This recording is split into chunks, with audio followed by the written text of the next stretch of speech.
एक मेहनती और ईमानदार नौजवान बहुत पैसे कमाना चाहता था।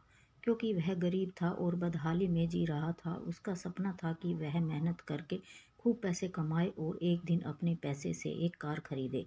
जब भी वह कोई कार देखता तो उसे अपनी कार खरीदने का मन करता। कुछ साल बाद उसकी अच्छी नौकरी लग गई, उसकी शादी भी हो गई और कुछ ही वर्षों में वह एक बेटे का पिता भी बन गया।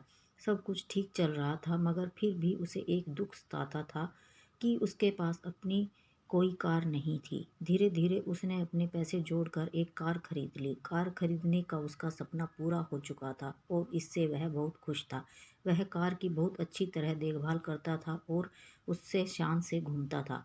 एक दिन रविवार को वह कार को रगड़ रगड़ कर धो रहा था, यहाँ तक कि गाड़ी के टायरों को भी चमका रहा था। उसका 5 वर्षीय बेटा भी उसके साथ था। बेटा भी पिता के आगे पीछे घूम घूम कर कार को साफ करते देख रहा था।